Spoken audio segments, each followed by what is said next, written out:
Barakatah Yahweh, Barakatah Yahweh Shah, Barakatah Yahweh, Barakatah Yahweh Shah.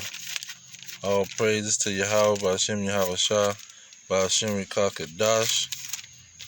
Now, when you look at the prophecies about these Edomites who put us in captivity, it starts with Genesis saying how they would have to serve the younger would have to serve, the older would have to serve the younger. So that's how the prophecy started. That was the beginning. That was Genesis 25 and 23.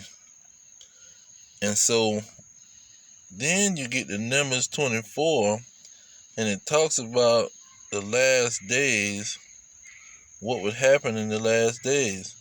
And Numbers 24 and 18, it say, and Edom shall be a possession, Seir also shall be a possession for his enemies.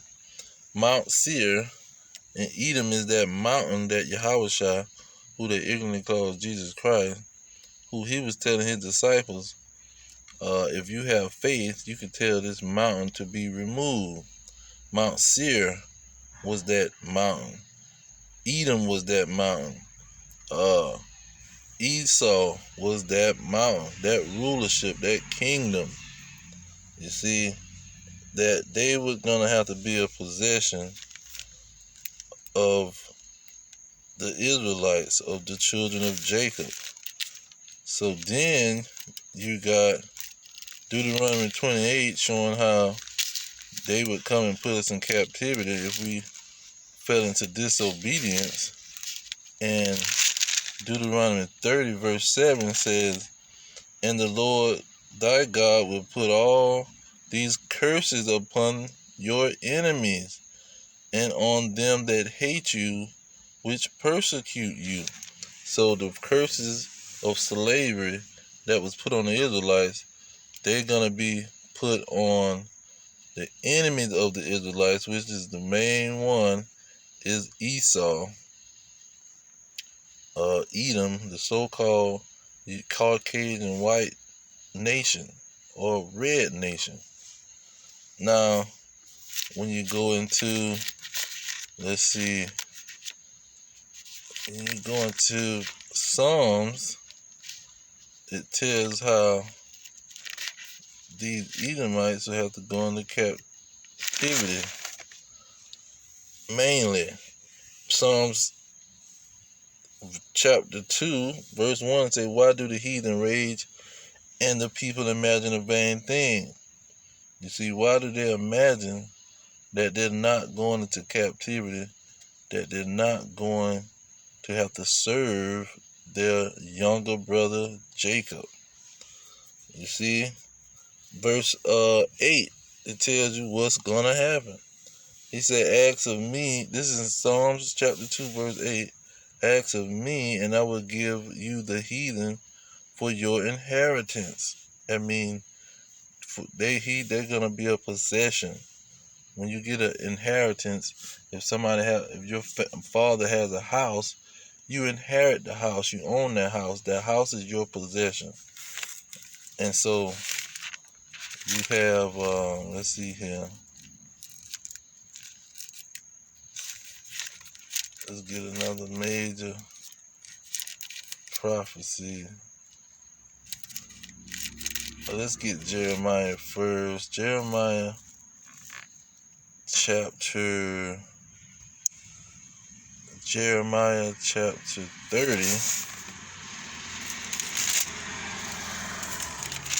verse 16. It says, therefore all they that devour thee shall be devoured, and all your adversaries, that's mainly Esau, Edom, and the rest of the nation, every one of them shall go into captivity, and they that spoil you shall be a spoil until all that prey and all that prey upon you shall be given for a prey. Okay, so letting it be known that these Edomites and these other nations got to go into captivity. You see, now,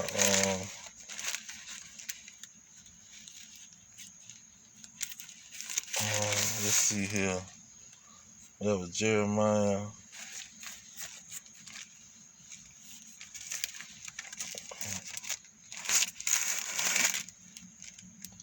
Okay, Jeremiah, he talks about us going into captivity. Let's see here.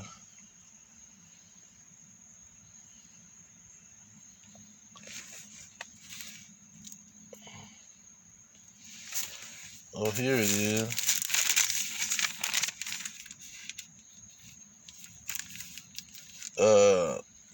Zechariah 10 and 9 is saying, I will sow them among the people, or among the nations, and they shall remember me in the far countries, and they shall live with their children and turn again.